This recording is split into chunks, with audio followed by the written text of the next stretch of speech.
Hello and welcome to today's mini documentary in our series, Through an Artist's Eyes. I am Don Seymour, AARP volunteer for the AARP Arizona State Office. In this series, AARP Arizona partners with the Southern Arizona Arts and Cultural Alliance and Ink and Staples to present up-close weekly interviews with Tucson artists from different disciplines with global influence. We'll learn about their creative process and the artistic ideas that motivate and inspire their art. You can view all episodes at the AARP Arizona YouTube channel and see upcoming events at the AARP Virtual Community Center. Today, we meet spice artist Amanda Margaretha. Amanda traveled the world as a teacher before discovering her true artistic calling, spices. Her intricate spice installations have been showcased from South Africa to the United Arab Emirates, gaining her the recognition of publications and galleries across the globe. Faced with the uncertain climate posed by COVID-19, Amanda began a new, inspiring installation, a spice maze. Sit down with us as we talk with Amanda on her growth as an artist through exploration and determination.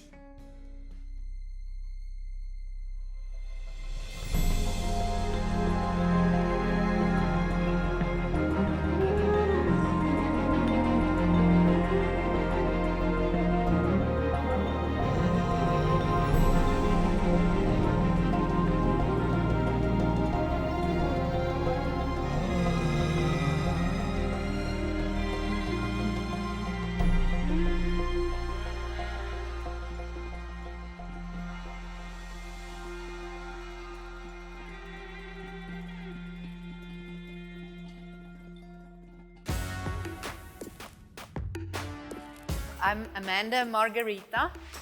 I'm originally from South Africa. When I finished school, I always knew I wanted to become an artist, and I played around with different kinds of medium, but nothing really resonated with me. Then finally, I just wanted to go and travel the world and explore a little bit, and I ended up in the Middle East around about 97, 98. I lived in Jordan, and I studied Arabic and Middle Eastern studies. And in my time there, I really got introduced to the aesthetic of the Arab world, the different patterns, especially in the mosques, the intricate patterning that they use, the colors, just the whole culture, and all that kind of sparked an interest in me. And I remember when my first year in my art studies, our lecturer told us, you are not here because you can draw pretty pictures, and you are not here because your mom thinks that you can draw pretty pictures. You are here because you have a message to the world. And that must be the most important aspect of your creative process. While I was living in Jordan in '98, I obviously went to the markets and was just exploring the world around me. And that was the first time I saw these piles of spices. Just the vision of these piles and these colors, and then the smells of it enticed me. It excited me, and I saw it from an artist's point of view, that these piles were kind of like installations by themselves, just standing there in the market. Then I got married and I moved with my husband to Yemen, where we worked there as teachers. And really in Yemen was when I told myself, okay, I need to continue to work on my development as an artist, and what will I do, So Yemen is a very old country.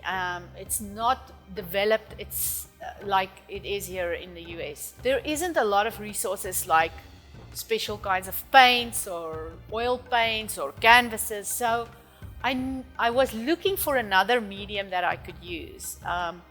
And also I just felt in my heart that I wasn't really a painter. So I was trying to work on what mediums could I use here in Yemen in order to continue with my art career and produce works that excited me. And so as I was walking in the market again between all these piles of spices, the thought came to me, what if I used them as instead of just cooking with it, what if I used them for an installation? I bought some and I took it home and I cleared out a space for myself and just started experimenting. I think the first work I did was I took turmeric and I think it was paprika, got onto a ladder and I threw the turmeric from a height down onto the floor so it would make like this big splash. And then I threw a smaller amount of that onto the yellow.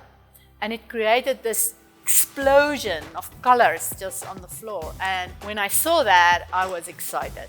And I knew that I was onto something and it really stirred me.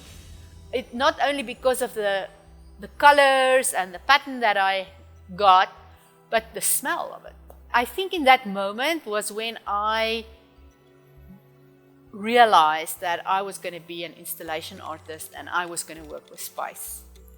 And that was kind of the beginning of it. I have a different relationship with every single spice because I've studied the history of it. I know how people relate to them. I know because of the history what are the deeper meanings of the spices. So I love each spice for its different signifier. Pepper was a very, very precious commodity. Europe was looking for it. The only way they could get it was through the Arabs. That's how the spice routes developed, the trade routes developed. For me, pepper signifies exploration, discovery, a kind of searching for economic wealth, globalization. Another spice that I really like to use is turmeric. There's a lot of healing properties in turmeric. There's a lot of use of turmeric in different rituals, especially in places like India. The healing quality of turmeric, and speaking of how we go through the process of recovery and healing.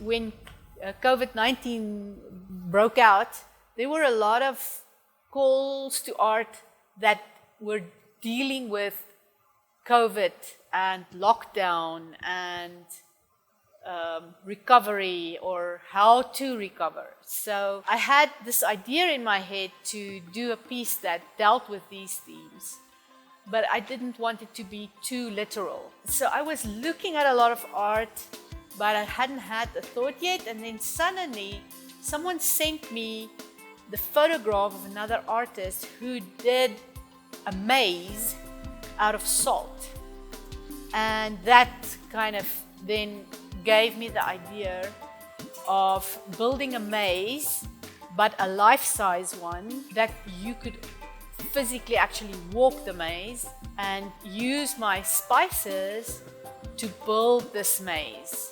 For me, the message behind it is the fact that we are all struggling to find the answers out of COVID and into recovery, and there is such a variety of opinions around how to attain that, how to do that. It's like trying to navigate a maze. There's a lot of ideas, and some of them will get you into a dead end, and some of them will finally help you find the way out.